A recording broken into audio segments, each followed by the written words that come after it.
Assalamualaikum warahmatullahi wabarakatuh. Saya Givari Kemal Hidayat, perwakilan dari kelompok 4 ingin mempresentasikan terkait materi The System Development Life Cycle atau biasa yang kita sebut SDLC.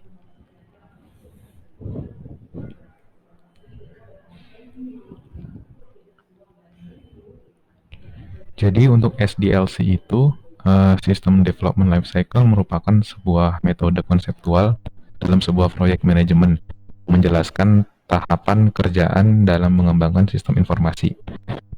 Jadi tujuannya SDLC ini adalah untuk menghasilkan sistem informasi yang berkualitas tinggi sesuai dengan kebutuhan pelanggan dalam hal pengerjaan, biaya, efektivitas, dan juga efisiensinya. Untuk syarat SDLC sendiri di sini terbagi menjadi 5. Yang pertama itu ada scope, kedua technical, ketiga management activities, yang keempat itu usability, dan yang kelima itu installation guidance. Yang pertama untuk scope ini, jadi scope itu syarat dari scope tahapan ini meliputi pengikatan jenis sistem, jenis proyek apa yang didukung oleh SDLC tersebut. DLC harus dapat mendukung berbagai jenis proyek dengan berbagai ukuran sistem. Lalu untuk yang kedua, technical activities. Technical activities itu menentukan jenis dan tugas maupun hasil yang dipertimbangkan di dalam proyek.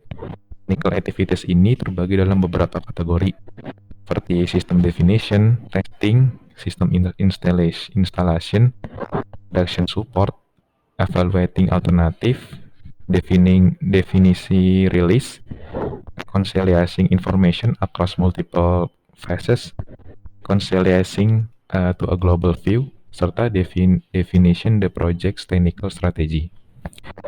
Lalu untuk syarat SDLC yang ketiga untuk management activities, jadi manajemen activities ini terbagi ke dalam beberapa proses seperti perencanaan, pengorganisasian, penempatan staf, pengarahan, serta mengkoordinasikan dan mengendalikan suatu proyek.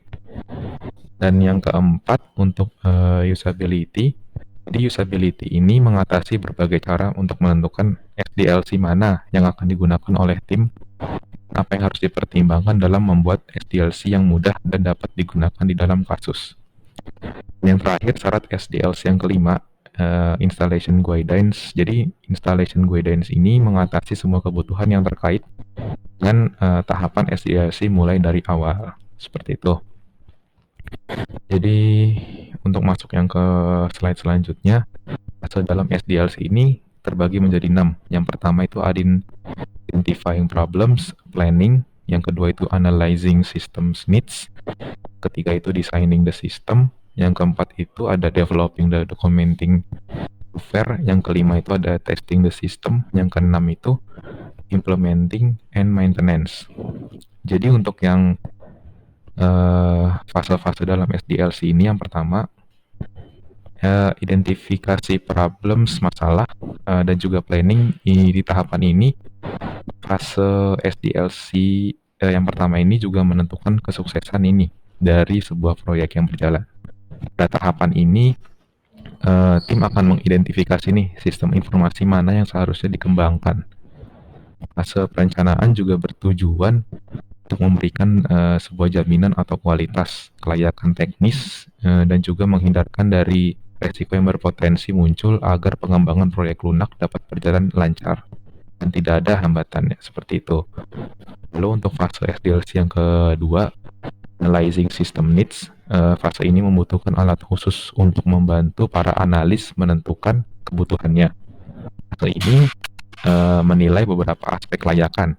Contohnya seperti kelayakan operasional, kelayakan teknis, dan juga kelayakan ekonomis. Lalu untuk fase SDLC yang ketiga, designing the system. Pada fase ini, analis menggunakan informasi yang telah dikumpulkan untuk menyelesaikan logika perancangan sistem informasinya. Tujuan dari fase desain ini adalah untuk memberikan gambaran akan perangkat lunak yang menjadi pedoman bagi programmer. Yang keempat, untuk developing dan documenting software. Jadi di fase ini nantinya analis akan bekerja sama nih dengan programmer untuk mengembangkan perangkat lunak asli yang dibutuhkan. Selama fase ini, analis juga bekerja sama dengan pengguna aplikasi atau user yang telah melakukan request sistemnya untuk mengembangkan perangkat lunak yang efektif seperti itu. Dan yang kelima, untuk testing the system. Jadi sebelum sistem informasi yang sudah dibuat atau sudah di developing sama developer sebelumnya, jadi itu tuh dapat diluncurkan sebelum perusahaan harus melakukan tes terlebih dahulu. Di testing ini dibutuhkan untuk menguji kelayakan perangkat lunak dan memastikan bahwa perangkat lunak sudah memenuhi requirement dari penggunanya, seperti itu. Dan yang terakhir, untuk implementing dan maintenance, fase ini melibatkan pelatihan bagi pengguna untuk menangani sistem. Proses ini juga termasuk ke dalam mengkonversi file dari format lama yang baru atau membangun database, memasang peralatan, dan membawa sistem baru ke dalam produksi. Sedangkan tahap maintenance meliputi seluruh proses yang menjamin kelangsungan, kelancaran, dan penyempurnaan sistem yang telah dioperasikan. Seperti itu.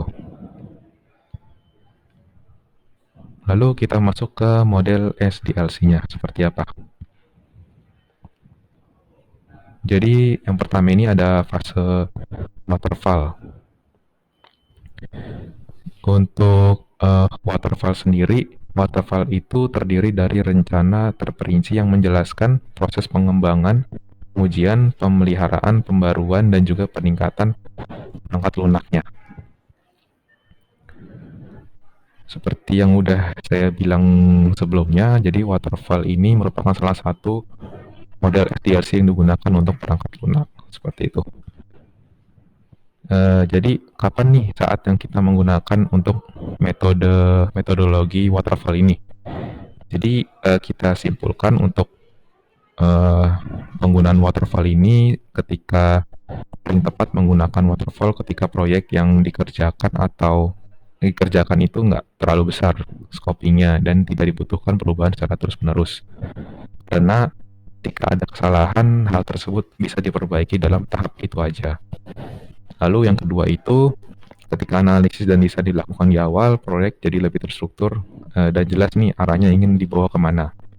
Dan terakhir itu, waterfall ini cocok digunakan ketika pengembangan perangkat lunak yang bersifat serial, dimulai dari perubahan proses perencanaan analisa, desain, juga implementasi pada sistem. Di metode ini dilakukan dengan pendekatan yang sistematis, mulai dari tahap kebutuhan sistem, lalu menuju ke tahap analisisnya, desain, coding, testing, dan juga maintenance. Langkah demi langkah yang dilalui harus diselesaikan satu persatu. Jadi nggak boleh untuk melompat ke tahap berikutnya dan berjalan secara berurutan, seperti itu. Untuk di fase-fase waterfall di sini kita terbagi menjadi 5 tahapan. Yang pertama itu requirement analysis, kedua itu desain, ketiga itu development, keempat itu testing, dan yang terakhir itu maintenance. Jadi untuk yang fase waterfall di pertama ini, requirement analysis, jadi sebelum melakukan pengembangan perangkat lunak, seorang pengembang atau developer itu harus mengetahui dan memahami bagaimana informasi kebutuhan pengguna terhadap sebuah perangkat lunak. Yang kedua, untuk sistem dan software design, informasi mengenai spesifikasi kebutuhan dari tahap requirement analisisnya, selanjutnya dianalisa nih pada di tahap yang kedua ini, untuk kemudian nantinya diimplementasi pada desain pengembangan. Lalu yang ketiga, development. Pada fase ini, sistem terintegrasi dengan sistematis sehingga sistem informasi dapat digunakan sesuai dengan kebutuhan yang diperlukan. Nantinya nih akan diintegrasikan pada tahap selanjutnya. Yang keempat, ada tahapan testing. Jadi ketika sebuah unit yang telah dikembangkan dan pengkodoan yang benar diuji langsung untuk penggunaannya, seperti menggunakan pengujian, contohnya pengujian black box. Yang kelima, ada tahap maintenance. Jadi fase terakhir dalam model waterfall ini, perangkat lunak atau sistem informasi yang sudah jadi, kemudian akan kita maintenance secara berurutan, seperti itu. Jadi apa sih kelebihan dan kekurangan dari metode ini? Kelebihan dari metode waterfall ini kita simpulkan ada 3 nih. Pertama, memiliki proses yang terurut sehingga pengerjaan dapat terjadwal dengan baik dan mudah. Yang kedua itu ada cocok nih untuk sistem dengan kompleksitas yang rendah atau bisa diprediksi seperti itu. Yang ketiga, setiap proses yang dilakukan tidak dapat saling tumpang tindih. Lalu untuk kekurangan dari metode waterfall ini, yang pertama waktu pengerjaan relatif lama karena kan harus menunggu tahap sebelumnya selesai, nggak boleh lompat-lompat. Kedua itu biaya yang dibutuhkan lebih mahal karena waktu pengembangan yang dibutuhkan lebih lama. Dan yang terakhir untuk metode waterfall ini kurang cocok untuk pengembangan yang memiliki kompleksitas tinggi. Seperti itu.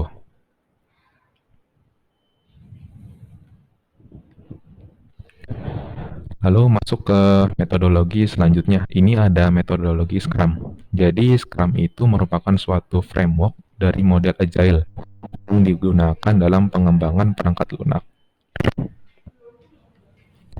Kapan ini saat kita pas untuk menggunakan metodologi Scrum?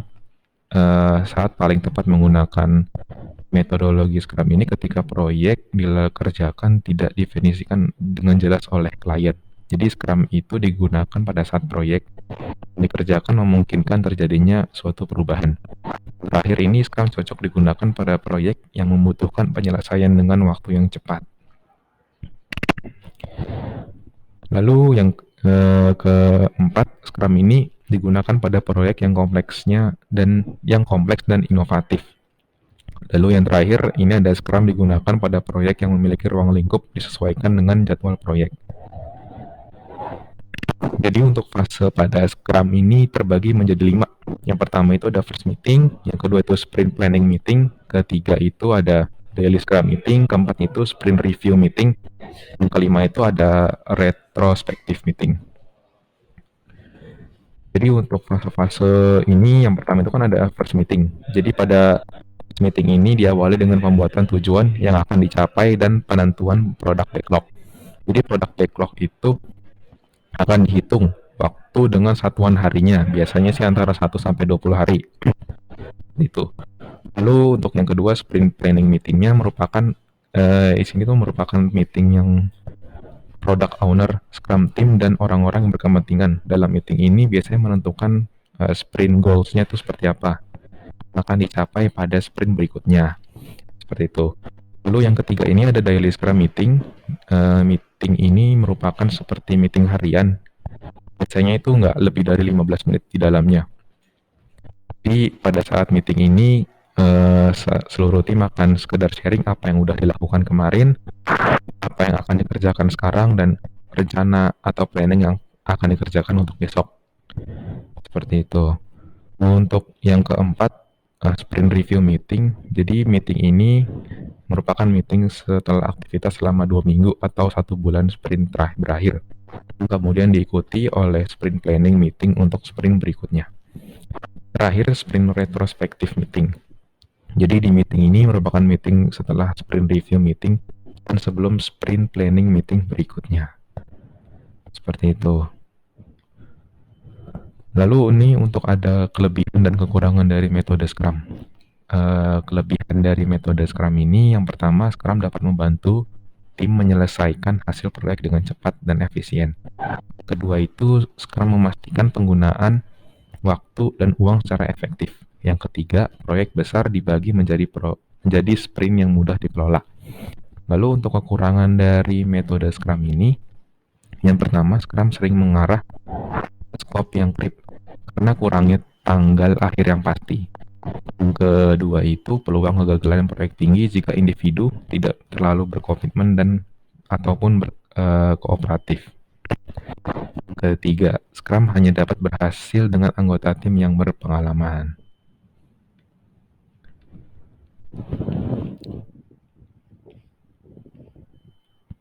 Di sini ada perbedaan waterfall dengan Scrum. Jadi kita dapat menyimpulkan untuk perbedaan antara waterfall dengan Scrum.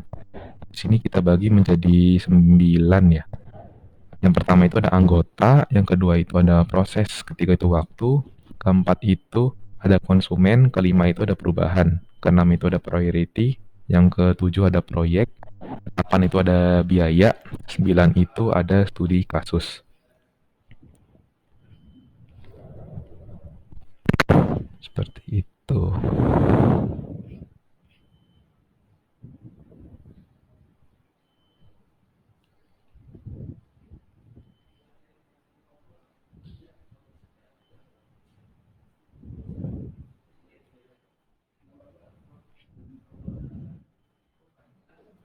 Dan ini penjelasan dari setiap perbedaannya. Jadi untuk yang pertama itu, yang waterfall itu terdiri dari business analyst, deliver manager, PM, project manager, developer, tester, sama desainer UI expertnya. Untuk yang dari metodologi Scrum-nya terdiri dari product owner, Scrum Master, development team. Kedua, untuk proses waterfall sendiri, deployment-nya harus diselesaikan di setiap fase proyek. Yang untuk metodologi Scrum, biasanya itu setiap fase memiliki beberapa iterasi. Deployment dilakukan di setiap iterasi tersebut. Yang ketiga, untuk waktunya, waterfall sesuai dengan durasi pengerjaan proyek. Lalu untuk metodologi Scrum ditentukan setiap 2 hingga 4 minggunya. Yang keempat, untuk konsumen, waterfall keterlibatan pelanggan itu lebih berdasarkan pada tonggak capaiannya. Lalu untuk yang Scrum, pendekatan yang lebih kolaboratif. Yang kelima, perubahannya, untuk waterfall mengacu pada ketentuan kontrak, biaya perubahan akan tinggi dan berdampak besar. Scrum adaptif lebih terhadap perubahan. Biaya perubahan lebih rendah karena ruang lingkup ditentukan dengan skala yang lebih kecil. Yang keenam itu ada priority. Waterfall menekankan pada pengembangan semua aspek yang ada di requirement. Sedangkan untuk Scrum mengurutkan pada pengembangan fitur berdasarkan priority. Ketujuh, untuk proyek waterfall baik untuk proyek jangka panjang dengan dokumentasi dan keterlibatan banyak pihak. Scrum itu fleksibel, diaplikasikan untuk proyek berjangka 2 hingga 3 minggu. Dilakukan secara terus-menerus. Untuk biaya, waterfall bekerja baik untuk proyek yang telah ditetapkan biayanya dengan ruang lingkup yang jelas. OI-nya juga diukur setelah produk selesai seluruhnya. Sedangkan Scrum baik digunakan untuk proyek yang fleksibel secara pendanaan maupun kebutuhan pengembangan. OI bisa dilihat pada setiap deployment-nya. Yang ke-9, yang terakhir, ini studi kasus. Kalau misalkan pakai metodologi waterfall-nya, itu banyak digunakan di perusahaan besar dengan skala proyek yang sangat besar. Dibandingkan dengan Scrum, Scrum ini cocok digunakan untuk proyek yang kecil dan pengembangan produk startup yang dinamis. Seperti itu. Dan yang terakhir ini referensi kita selama pengerjaan dari materi ini, seperti itu. Seperti itu teman-teman, kurang lebihnya mohon maaf. Semoga materi ini dapat menambah ilmu teman-teman. Seperti itu. Terima kasih atas perhatiannya. Assalamualaikum warahmatullahi wabarakatuh.